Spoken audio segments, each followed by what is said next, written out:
헤어롬 시청자 여러분 안녕하십니까. 차 한잔의 도론도담 시간입니다. 여기는요 지금 아르떼 뮤지엄이라는 곳 옆에 있는 카페입니다. 카페. 근데 이 카페가 어마무시하게 큽니다. 영도에서 커피섬 영도에서 제일 큰 카페 되겠습니다. 근데 이 이름은 제가 말씀 안 드릴게요.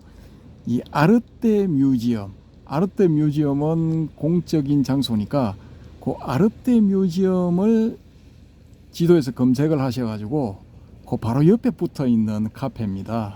한번 보시면은 금방 찾으실 수가 있는데 이게 전체적으로 배 모양입니다. 배 모양인데 이 조선계통의 일을 하시는 어느 그 사장님인지 회장님인지 아무튼 돈을 많이 번 그 사장님 혹은 회장님의 아드님이 이걸 만드셨답니다. 뭐 수백억이 투입됐다 그러는데 이거 멋지네요. 이 정도 살아도 처음 와봤습니다. 처음 와봤는데 과연 이 부산에 사는 분들이 이 영도에 있는 이 카페를 한번 눈으로 직접 보고 싶다 해서 오시는 분들이 많답니다. 그럴만도 하네요. 하여튼 어마무시하게 큽니다. 저 야외도 있는데 오늘 지금 비가 오는 관계로 야외는 사람들이 없네요. 어쨌든 크리스마스 하려고 저 전등은 또 멋지게 달아놨네요. 야, 이거 조금 떨어져서 한 50m 저 오른쪽으로 가면은 바로 바다입니다. 바다 지금 한 바퀴 돌고 왔는데 우리 해오람님은 바다가 무섭다고 쫄아가지고 나를 덮칠 것 같다 하면서 바로 옆에 붙어서 한 바퀴 빙 돌고 왔습니다. 한 2km 되는 길이 들어갔다가 다시 돌아 나오고 했는데 예, 다음번에 그 안쪽으로 쭉 들어가서 야간의 부산 신항만대교의 모습을 또 장관을 또 한번 보여드리도록 하겠습니다. 아무튼간에 여기 여기 이거 한번 들어가 보고 싶은데 제가 탐문을 해보니까 이게 이제 좀 마음의 준비를 단단히 하셔야 됩니다. 커피 한 잔하고 빵 한 조각 이렇게 하면은 10,000원을 훌쩍 넘는답니다.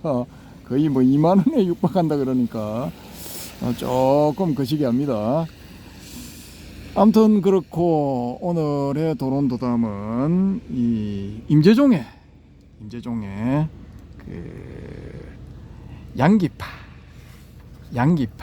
양기방회 스님 되겠습니다. 양기방회 스님에 대해서 소개를 해드리겠습니다. 자, 만나본 일은 어떠한가? 서주의 구봉사에 놀러온 냉시 소녀는 성이 냉시입니다. 중국에는 엽시도 있고 섭시도 있고 많죠, 그죠? 섭시는 어디 누가 대표냐? 천녀유원의 그 왕조현이 분한 섭소천이 대표입니다. 대표. 섭시도 있고 이상한 성씨 많습니다. 그러니까 냉시가 있을 수가 있죠, 그죠? 나 여기서 살 거야. 절에 놀러 왔는데 거의 놀러 앉겠답니다. 마음에 들었어. 예. 담주의 도산에서 삭발하고 스님이 됐다. 상쾌하군. 스님이 되기 위해서 태어난 그런 인물이죠, 그죠? 자명선사를 모시면서 가르침을 청했는데 스승님 가르침을 하고 쫓아가니까 창고에 일이 많다네. 가보게. 이게 좀 안 가르쳐 주는 거야. 이제 비싸게 구는 거야. 비싸게.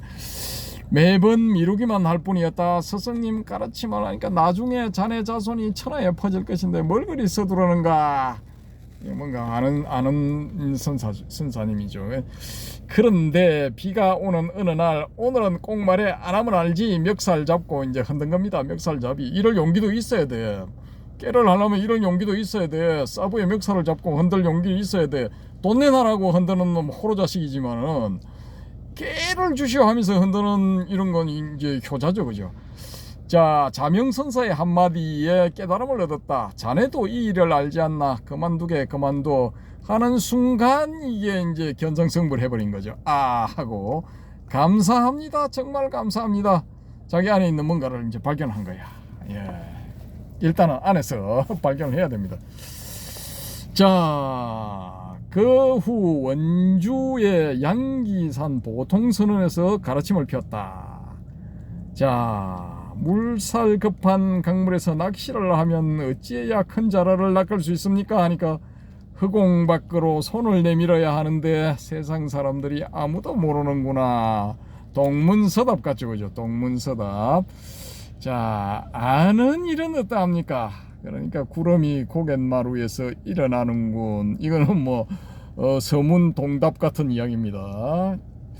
자, 솜씨 좋은 선지식은 역시 이러하군요 하고 아는 체 하니까 말이나 외우는 놈이라고 해버리죠. 당장. 잘 들어라. 한 번도 보지 않는 이것이 큰 잘못이다. 저도 뭔 소리인지 잘 모르겠습니다. 아무튼 뭐 이런 말을 했답니다. 자, 어디서 떠나왔는고 하니까 관음사에서 왔습니다. 그러니까 관음의 발밑을 한마디로 일러봐라. 조금 전에 만나보았습니다. 이 제법 하는 거죠. 조금 전에 만나보았습니다. 그래, 그럼 만나본 일은 어땠느냐 하니까 오물조물 이제 2단 콤보만 들어가도 이제 헤매는 거죠. 이게 3단 콤보 가면은 이제 뭐 더 헤매고 뭐 이렇게 되는 거죠. 그죠? 자네가 대신 말해봐 하니까 합주기 이렇게 됐죠. 저놈들은 서로를 바보로 만들었으니까 여러분이 한번 말해보시오. 이 관음의 발밑을 만나본 그런 일에 대해서 여러분 우리 저 구독자님들 혹은 이 시청자님들도 한번 일러보십시오. 한번 말해보십시오. 저는 이거 잘 모르겠습니다. 이거 완전히 뭐 남문 북답 같고 북문 남답 같고 뭐 헷갈립니다 이거.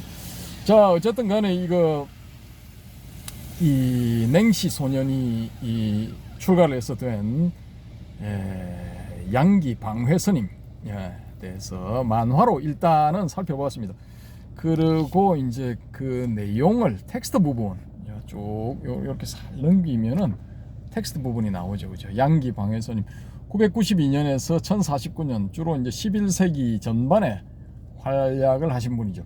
근데 뭐 오래 살지는 못하셨네요. 뭐 8년이니까 54살, 57, 58에 이제 입작하신 분이죠. 그죠?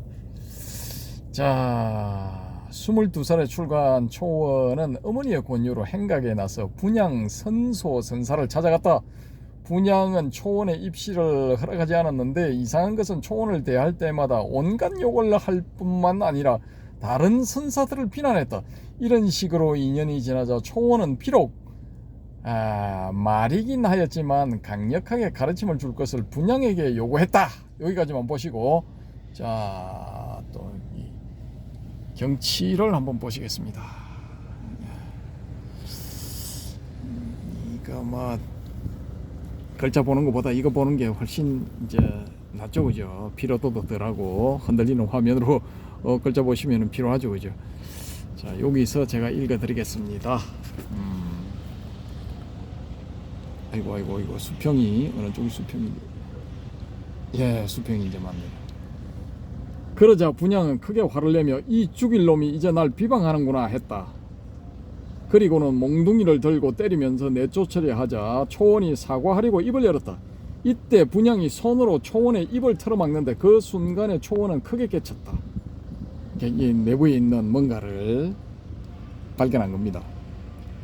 그러고 한 말이 알고 보니 임재의 도가 별것이 없구나 라고 하니 임재선사가 깨달음을 얻을 때 알고 보니 황벽의 불법도 별것 아니었군 이라고 했던 과보를 받은 셈이 되었다. 초원이 뒷날 석상산 숭성사에서 가르침을 펴니 석상초원선사 혹은 자명선사라고 불렀다 라고 불렸다. 불렸다가 맞네요. 만화에서 방회가 몇 년을 따라다니며 가르침을 달라고 졸라대도 엉뚱한 소리만 해대다가 자신의 멱살을 잡고 흔들어대자 석상이 비로소 가르침을 준 것은 바로 스승이 자신에게 써먹은 수법을 그대로 쓴 것이다. 이런 방법은 궁금증이 최고조에 달해 이를 해소하지 않고는 도저히 살 수 없다고 느끼는 마지막 순간에 가르침을 주는 것으로 이후 임재종의 많은 선사들이 비슷한 방법을 써서 제자들을 궁극의 깨달음으로 인도한다. 방회는 후에 양기산에서 가르침을 펴 양기 선사로 불렸는데 자신만의 독특한 스타일로 가르침을 펴니 양기파가 만들어졌다. 양기의 법 계보를 보면 해능, 남악, 마조, 백장, 황벽, 임제, 흥화, 남원, 풍혈, 수단, 분양, 석산, 양기, 석상, 양기로 내려오니 임재종 안에서 하나의 분파가 생겨난 것이다. 양기파는 처음에는 황룡파, 황룡해남의 황룡파죠. 황룡파에 밀렸지만 남송시대가 시작되면서, 남송은 1127년에서 1279년까지입니다. 12세기죠, 그죠? 12세기, 13세기 뭐 요 정도 볼 수 있겠네요. 남송시대가 시작되면서 전성시대를 열었다. 이후 중국 선종의 스님들은 주로 양기파의 제자들인데 한국의 조계종도 이 계열이다. 예, 우리 대한민국의 조계종도 이 계열이랍니다. 양기가 활동할 당시에는 952년 남당의 정과 균이 편찬한 조당집과 1004년 송의 도원이 편찬한 전등록 등 선대선사들의 선문답을 담은 책이 널리 퍼져 있던 때였다.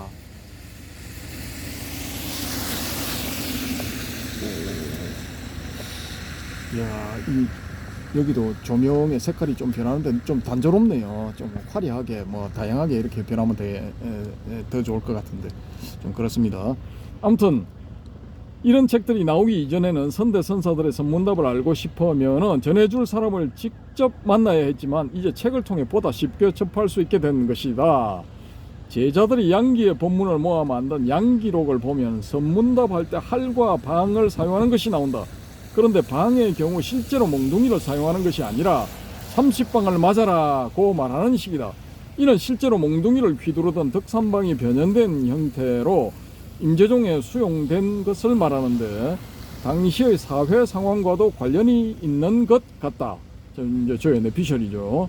양기가 활약할 때는 중국을 다시 통일한 송의 건국 960년 이후 70년 정도 지난 시기로 5대 19의 혼란기를 끝내고 찾아온 태평성대의 시기였다.